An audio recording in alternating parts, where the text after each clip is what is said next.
नमस्ते इंडिया, आपका हमारे YouTube चैनल तथास्तु सनातन में स्वागत है। मैं रवि आज आपसे कोक पेप्सी कैसे सच में टॉयलेट क्लीनर हैं, इसके वैज्ञानिक तथ्य पर चर्चा करेंगे। तो आइए चर्चा करते हैं।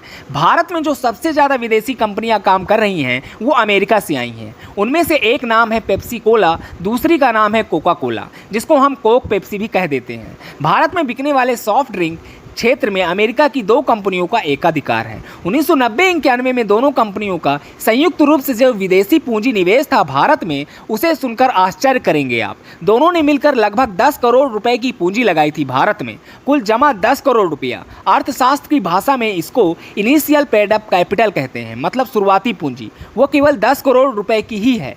इन दोनों कंपनियों के कुल मिलाकर 64 कारखाने हैं और पूरे भारत में। और मैं जब इन कारखानों में घूमा और इनके अधिकारियों से बात करके जानकारी लेने की कोशिश की, क्योंकि इनके वेबसाइट पर इनके बारे में कोई जानकारी उपलब्ध नहीं होती है। इन कंपनियों ने भारत के शेयर बाजार में भी अपनी लिस्टिंग नहीं कराई है, इनका रजिस्ट्रेशन नहीं है। हमारे यहाँ के शेयर मार्केट में बॉम्बे स्टॉक एक्सचेंज या NSE में जिन कंपनियों की लिस्टिंग नहीं होती, उनके बारे में पता करना या उनके आंकड़े मिलना एकदम असंभव होता है। लिस्टिंग होती तो SEBI से सारी जानकारी मिल जाती।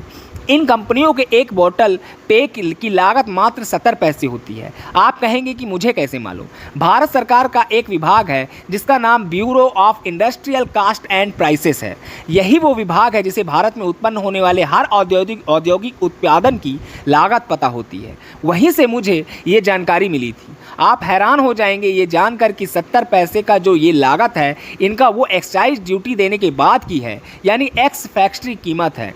अगर एक बोतल 10 रुपये में बिक रहा है या 20 रुपये में, तो लगभग 1500% का लाभ ये कंपनी एक बोतल पर कमा रही है, 1500%। और जब पेप्सी और कोका कोला के 64 कारखानों में होने वाले एक वर्ष के कुल उत्पादन के बारे में पता किया, तो पता चला कि ये दोनों कंपनियां एक वर्ष में 700 करोड़ बोतल तैयार करके भारत के बाजार में बेच देती हैं और कम से कम 20 रुपये में एक बोतल वो बेचती हैं। तो आप जोड़िए कि हमारे देश का 10,000 करोड़ रुपया लूट कर वो भारत से ले जाती हैं, और इस 10,000 करोड़ रुपए की लूट होती है एक ऐसे पानी को बेचकर जिसमें जहर ही जहर है। एक पैसे की न्यूट्रिशनल वैल्यू नहीं है इसमें।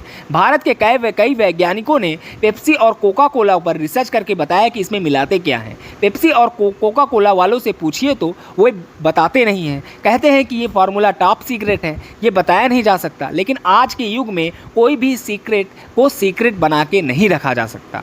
तो उन्होंने अध्ययन करके बताया कि इसमें मिलाते क्या हैं। तो वैज्ञानिकों को कहना है इसमें कुल 21 तरह के जहरीले केमिकल मिलाए जाते हैं। कुछ नाम बताता हूँ। इसमें पहला जहर तो मिला होता है सोडियम मोनोग्लूटामेट, और वैज्ञानिक कहते हैं कि ये कैंसर करने वाला रसायन है।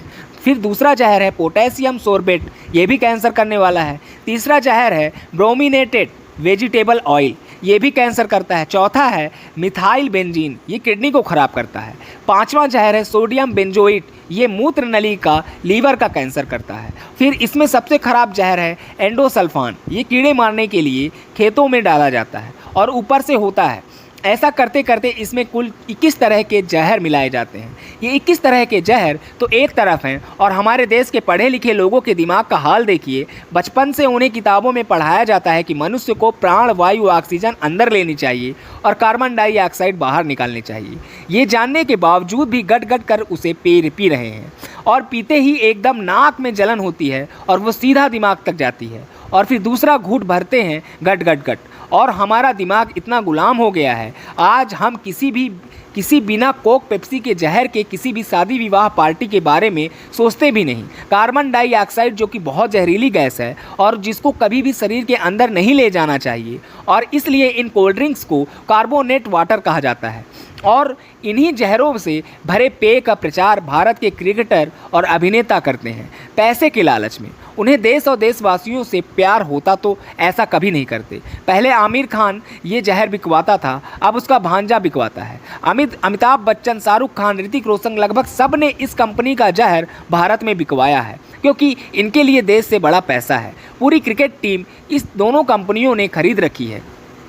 और हमारी क्रिकेट टीम की कप्तान धोनी जब नए नए आए थे तब मीडिया में ऐसे खबरें आती थी, जो 2 लीटर दूध पीते हैं धोनी, ये दूध पीकर धोनी बनने वाला धोनी आज पूरे भारत को पेप्सी का जहर बेच रहा है।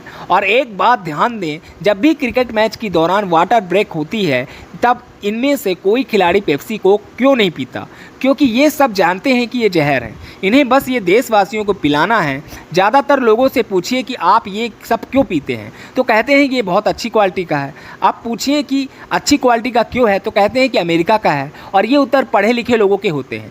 तो ऐसे लोगों को ये जानकारी दे दूं कि अमेरिका की एक संस्था है FDA, food and drug administration, और भारत में भी ऐसी ही एक संस्था है। उन दोनों के दस्तावेजों के आधार पर मैं बता रहा हूं कि अमेरिका में जो पेप्सी और कोका कोला बिकता है और भारत में जो पेप्सी कोक बिक रहा है, तो भारत में बिकने वाला पेप्सी कोक अमेरिका में बिकने वाले पेप्सी कोक से 40 गुना ज़्यादा जहरीला होता है। सुना आपने, 40 गुना। मैं प्रतिशत की बात नहीं कर रहा हूँ। और हमारे शरीर की एक क्षमता होती है जहर को बाहर निकालने की, और उस क्षमता से 400 गुना ज़्यादा जहरीला है भारत में बिकने वाला पेप्सी और कोक। तो सोचिए बेचारी आपकी किडनी का क्या हाल होता होगा। जहर को बाहर निकालने के लिए ये है पेप्सी कोक की क्वालिटी। और वैज्ञानिकों का कहना है कि ये जो पेप्सी कोक पिएगा उनको कैंसर, डायबिटीज़, ऑस्टियोपोरोसिस, ऑस्टियोपीनिया, मोटापा, दांत गलने जैसी 48 बीमारियां होंगी।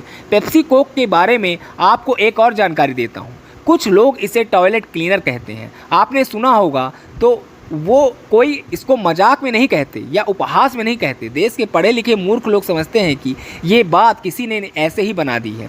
इसके पीछे तथ्य है, ध्यान से पढ़ें। तथ्य ये है कि टॉयलेट क्लीनर, हार्पिक और पेप्सी कोक की pH वैल्यू एक ही है। मैं आपको सरल भाषा में समझाने का प्रयास करता हूँ। pH एक इकाई होती है जो एसिड की मात्रा बताने का काम करती है, और उसे मापने के लिए pH मीटर होता है। शुद्ध पानी का pH सामान्यतः 7 होता है, और 7 pH को सारी दुनिया में सामान्य माना जाता है। और जब पानी में आप हाइड्रोक्लोरिक एसिड या सल्फ्यूरिक एसिड या फिर नाइट्रिक एसिड या कोई भी एसिड मिलाएंगे तो pH का वैल्यू 6 हो जाएगा। और ज़्यादा एसिड मिलाएंगे तो ये मात्रा 5 हो जाएगी, और ज़्यादा मिलाएंगे तो ये मात्रा 4 हो जाएगी। ऐसे ही करते करते जितना एसिड आप मिलाते जाएंगे ये मात्रा कम होती जाती है। जब पेप्सी कोक के एसिड का जाँच किया गया तो पता चला कि वो 2.4 है, और जो टॉयलेट क्लीनर होता है उसका pH और पेप्सी कोक का pH एक ही है। 2.4 का मतलब इतना ख़राब जहर कि आप टॉयलेट में डालोगे तो ये झकाझक सफ़ेद हो जाएगा। इस्तेमाल करके देखिएगा। और हम लोगों को ये हाल है, घर में मेहमान को आती है ये जहर, उसके आगे करते हैं। दोस्तों, हमारी महान भारतीय संस्कृति में कहा गया है अतिथि देवो भव, मेहमान भगवान का रूप है, और आप उसे टॉयलेट साफ पीला कर रहे हैं। अंत में कहना चाहूँगा कि देश का युवा वर्ग सबसे ज़्यादा इस जहर को पीता है, और नपुंसकता की बीमारी सबसे ज़्यादा ये जहर पीकर हो रही है। और कहीं ना कहीं मुझे लगता है कि ये पेप्सी कोक पूरी जवान पीढ़ी को ख़त्म कर देगा। इसलिए हम सबको मिलकर स्कूलों कॉलेजों में जाकर बच्चों को समझाना चाहिए। आप बस स्कूल कॉलेजों में जाते ही उनके सामने इस पेप्सी कोक से वहाँ का टॉयलेट साफ़ करके दिखा दीजिए, 1 मिनट में वो मान जाएंगे। और बच्चे अगर मान गए तो उनके घर वाले खुद ब खुद मान जाएंगे। वो एक कहावत है ना, सन इज़ फादर ऑफ फादर, बच्चा बाप का बाप होता है। तो बच्चों को समझाएं, बच्चे ये जहर छोड़ें, बड़े छोड़ें, और इन दोनों अमेरिकन कंपनियों को अपने देश से भगाएं, जैसे हमने ईस्ट इंडिया कंपनी को भगाया था। जय हिंद, जय भारत। वीडियो पसंद आए तो लाइक और शेयर ज़रूर करें। जय हिंद, जय भारत।